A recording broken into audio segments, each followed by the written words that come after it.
The computer isn't even hooked up to power. It's just for show. None of this has been recorded. That'd be great. Let's do this. Okay. This is all being recorded, right? Two non-funny people talking about stuff that's not funny and trying to be funny at doing it. But first, a quick message from our sponsor. Finding a good SEO partner that specializes in content marketing can be hard. Since 1999, Internet Marketing Ninjas has built its reputation on SEO and content marketing strategies. Internet Marketing Ninjas is run by Jim Boykin. I've known Jim for close to 20 years now. He's been a very hands-on SEO, he's a very hands-on CEO as well, and he's built a great team at the Internet Marketing Ninjas. From what I hear, their clients are very happy with them too. The Internet Marketing Ninjas could also help you with your core web vitals and page experience update. They're very hands-on with that. They'll make the changes for you, not just provide the audit. So check them out at internetmarketingninjas.com. It's great to be here. Sorry for your ears. So this is Greg Finn. Hi. I'm Barry Schwartz. These awkward pauses are done on purpose just so people can like scratch their heads. What are we talking about? So I know Greg for a really, really long time. I think I'm a little bit older than you. I think it's close. What's your social security number? It's 146-66249. I don't know. I just made that up. That so might don't. be. I think I missed it. How crazy would that be if that was my social security number? That would be pretty crazy. That would be crazy. So can I ask how old you are? Yes, I just turned 40. In case nobody's followed me, I've been having an existential crisis about turning 40 because I feel like I'm like 25 at heart. So you were born in 1981. 82. 82. Yes. I messed up math. I was born in 80. I just turned 42. Okay, so I'm a few days ago. Whippersnapper here. A week ago today. No, a week ago today. Well, I didn't get any birthday card from you. Nothing. I tweeted you. You did tweet. That's true. So many tweets. You get a lot. You get a lot of love from the community. I don't like the love. I mean, I shouldn't say that. Awkward pause again. No, it's just a lot. It's because when you're trying to like follow what's going on in the community and then everybody's throwing birthday wishes at you, it's distracting from the other stuff because you have to like weave through all the happy birthdays and it just makes you feel older. And I don't care about how I look old. How old do I look? I wouldn't say a day over 29. You know what's great? You have kids. I have kids and they have friends. Yes. And then my sister is actually 10 years older than me. Okay. And she teaches in the preschool where I send my kids. And whenever I used to come for birthday parties, like pre-COVID, they'd be like, "Do you think this is my brother? Who do you think is older?" And they'd always be like, "Me," because I have like crazy gray hair. I'm tired. I own an agency like you, and it's stressful. Well, counterpoint, my kids were talking about parents, and they're talking about their friends' parents, but then they were talking about me and my wife, and they said, "Oh, don't worry, I wasn't talking about you as an adult. You're a young adult." Oh, so I was like, okay, you do look young. You don't look like a 40-year-old. Thanks. Right? Is there a killer cam on or no? We don't have one, but she has a mic. So. She's nodding. She's nodding. She doesn't look for. You're probably younger. And how old do you think? Now you know how old. You can't ask. Should have asked her. I like when people think I'm really old and I'm out of shape and all I do is sit by a computer talking to people on podcasts all day. No, I usually don't do so many podcasts, but I do a lot of typing. I have really great fingers. It seems like I'm looking in a mirror right now. Almost. Anyway, we've known each other for a long time. I guess back, if I had to put a date on it, probably back in 2005. I'd say later. Do you remember when we met? I remember when I met you, but you could never forget it. Could never forget it. That's a story for a different podcast, though.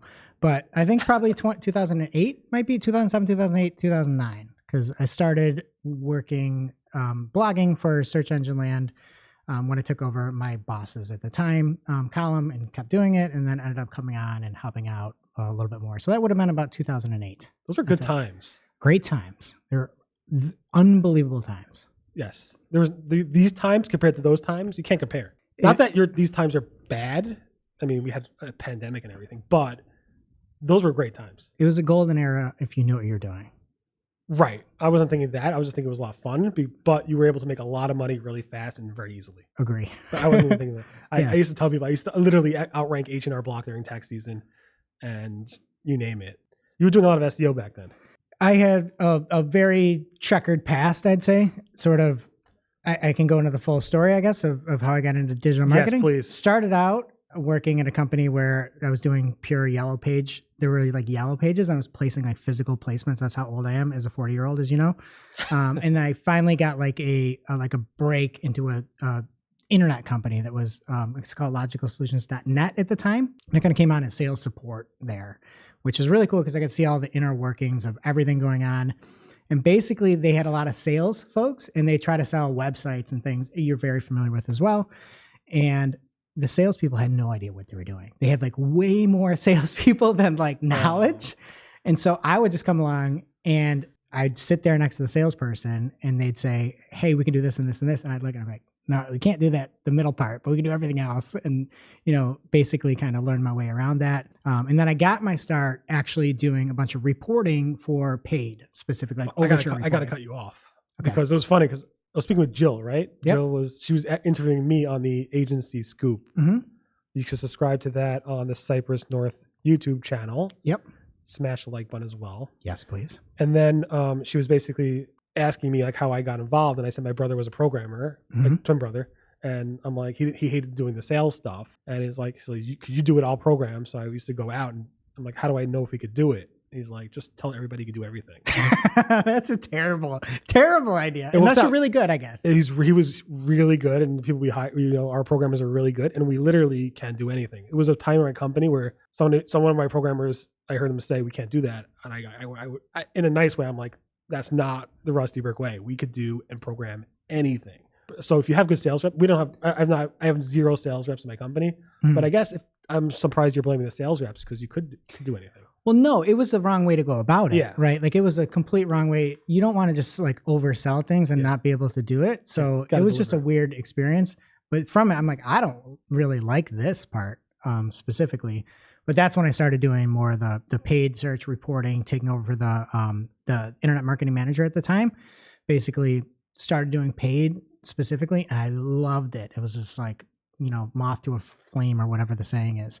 And so I just kept doing more and more and more, taking over the reports, and basically took over the position. And, you know, he left and I just stepped up, and that was kind of history. PPC was way easier back then, right? Or am I lying? It was way easier. It was, you know, it was much more simple, you know, like everything now is under this guise of simplicity. Like, oh, we're making this change to help you, and you don't need to see these terms because, you know, you don't need that. It was much more straightforward, and there was like real data. So I dug it. It was even I understood it. Mm-hmm. It's more complex. I'm not on top of like, I listen to your marketing o'clock stuff, and you guys get into the super weeds on all the little details. Yeah.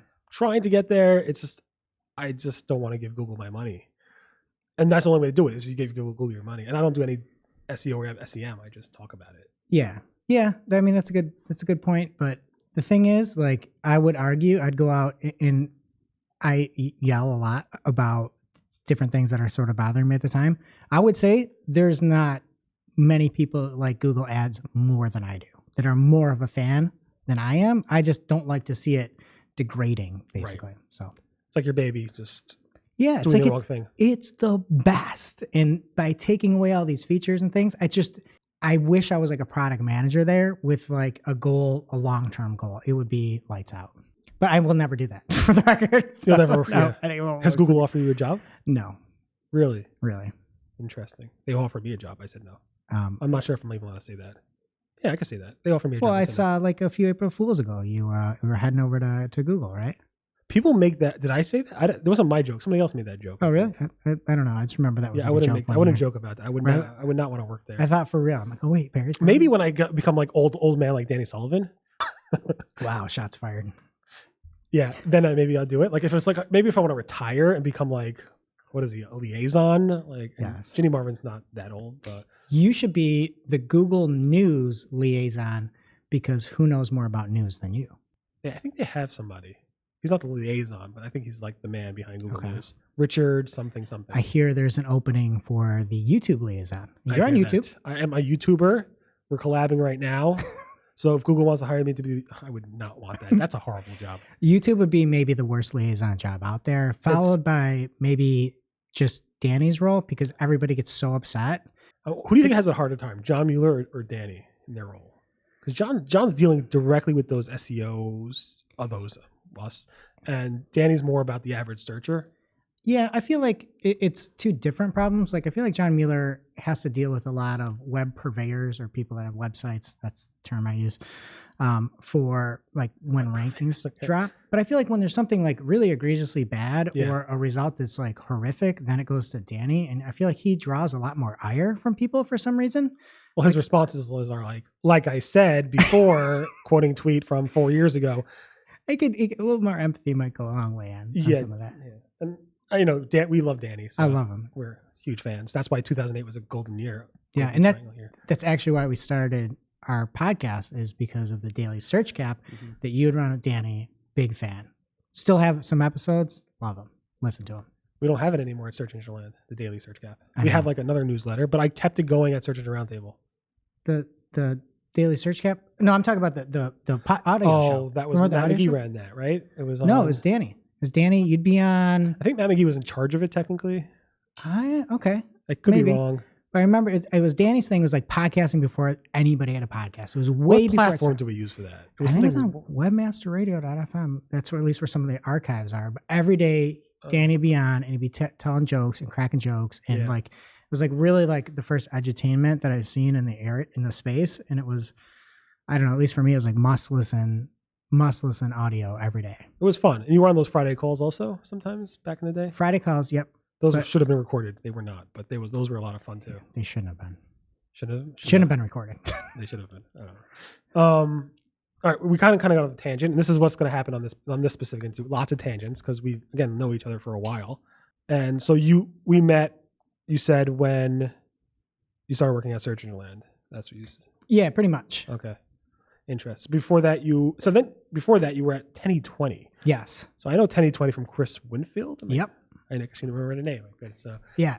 So after a couple kind of cruddy jobs, I ended up being in-house where I sort of had to do everything. It was like a very strange position where I'd have essentially $3 million to spend on paid ads, but then I also had to do SEO as well and try to get the, like ranking for fairly aggressive terms like student loans and things like that, which I was able to get in fairly quick time into the top. That was pre-Penguin, so pre-Penguin. Pre-Penguin, mid-Penguin, I'd say right about there. If it was 2007? It was Penguin was 2013, right? 2012, 2013. Okay, so it was pre-Penguin then. So it was easy, just a bunch of. It was pretty easy. I'd be back in the day. Just a bunch of links, buy them, digital point co-op network. Yeah, and so doing that basically, to Barry's point, like the more links back then, the better, and it didn't really matter where they came from. And there were all these like sort of hacks at the time, and one of them was a social network called Dig, which if you could figure out how to get your content surfaced, it would like crash a server essentially. So saw everybody doing this, and that I think was right around 2007. Go to like SMX Social New York, 2007. Remember that? It was like Neil Patel, Brent Satoris, Cameron, Chris. I have a picture of them on stage with Neil Patel and stuff. Yeah, Neil Patel looked like a little baby. Yeah, he's great though.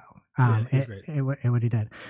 And so basically would kind of do this and build links at scale, like in mass, and kind of just went like all in on Dig and came up with all these different ways to sort of hide what you're doing.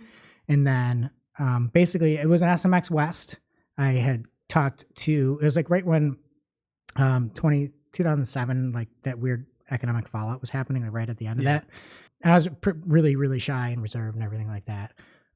But kind of worked. I'd figured out who everybody was and their user accounts and everything. And I kind of came up to Chris at the bar at the time. And I was like, hey, I know what you're doing. Like, big fan, blah, blah, blah. And he's like, you don't know who I am. And I'm like, said his name. And he's like, all right, hey, cool. Do you want a job? And I'm like, sure. So basically went over there, did a lot of really like more content, I'd say, like kind of coming up with content strategies that, was like engaging content, good stuff, obviously fits the clients, but has like a little bit of a viral flair to it. And then just like worked really a lot at that. And, I'd hit roughly 50% of like what I'd submit onto the homepage. So it was like really, really valuable for clients. It's good. 50%. It's top 10. I remember those days of the dig days. You get on Dig. It would literally, like you said, the traffic would be through the roof. Yeah. What happened with that? Why did it die?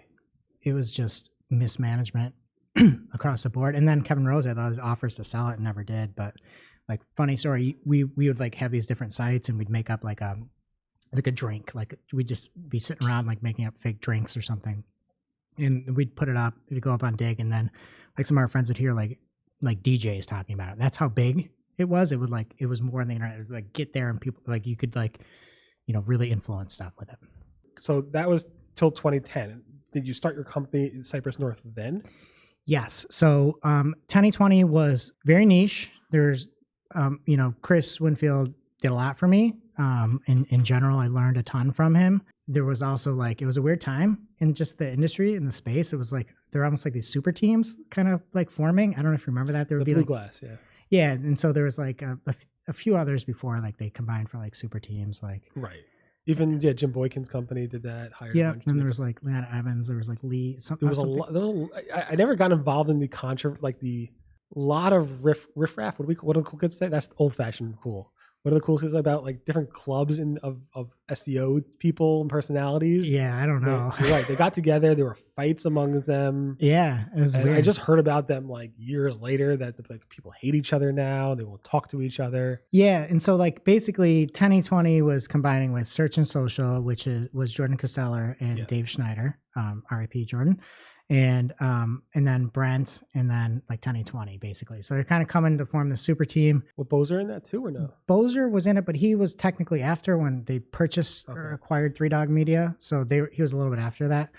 But I kind of looked at it on paper and I was like, wish you guys the best of luck. This like, I don't really see the path of this working. Like, you know, there's a lot of personalities and everything like that, and a lot of super, super smart people. I just didn't really seemed like there needed to be a little more execution. That was smart, I guess. Yeah, so I didn't take that. Again, it was, you know, probably a very good decision. Instead, started Cypress North with Matt Mombre, and, you know, been doing it ever since. So, yeah, great. I mean, your company has grown a lot. So you started in 2010. It was just like you and Matt. Yep. And then when did you hire your first employee?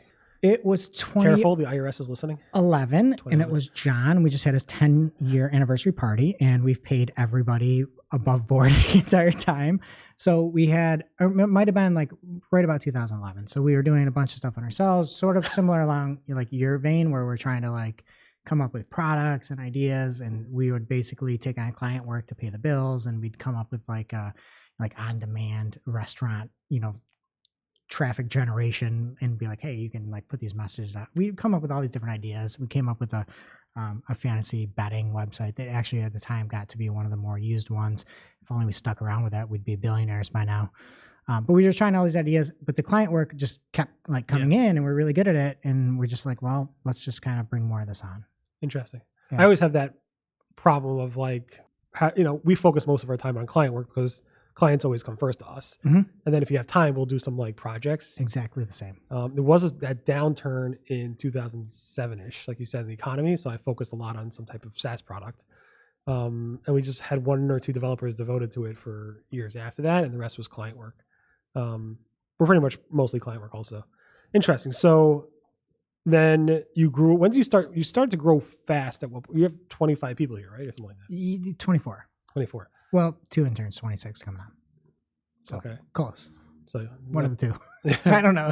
And you look around and you see all the people in the office, and then you think about that payroll, and then you take some pills. I'm just joking. No. I mean, it's good. I think one thing that we've done pretty well is really only kind of grow as needed. Yeah. You know, I think a lot of people, you know, and again, kind of saw it coming with that previous example that I talked about with Blue Glass, but a lot of times it's like growth to grow. And I don't think that's anything we've necessarily done. We kind of basically, our philosophy has been like work as hard as we can, get as much stuff on. When we can't take more stuff on, find another person, train them up, and then rinse and repeat essentially. Right. So I kind of have the same approach in my company. The issue is I don't like, I will say no to the wrong client, meaning I'll say if the client's not going to be good for our company, I'll say no. Mm-hmm. And I'll persuade them as nicely as can be. Or sometimes I'll just say the price is way too high for you. Meaning, I try not to say no, I don't want to work with you. But if I give them a huge high price and they say yes, I'll be like, do I take you on anyway? That's the kind of like the challenge.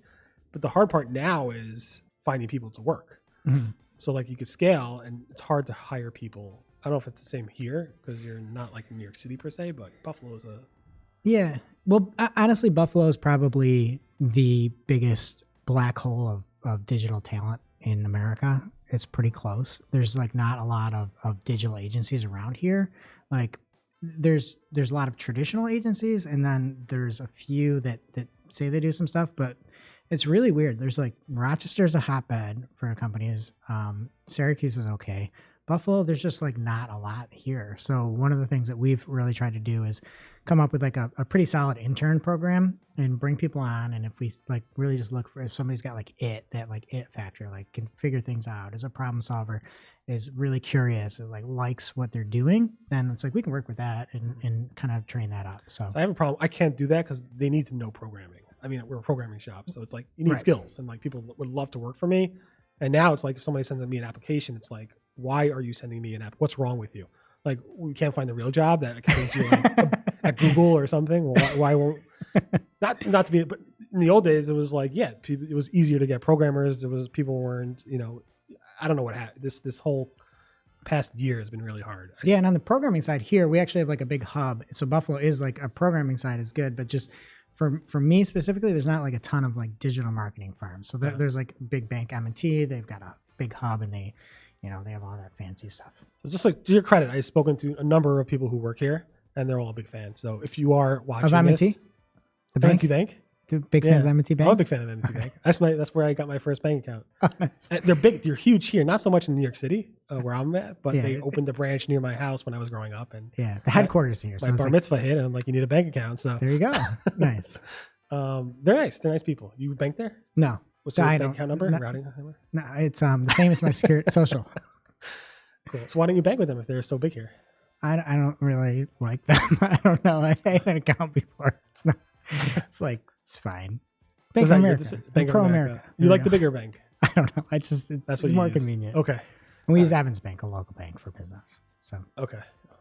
There you go. Okay. Now you know where he banks, and if you want to try a bunch of routing numbers, should we cut that part out, or are you okay with it? That doesn't matter to me. All right. Cool.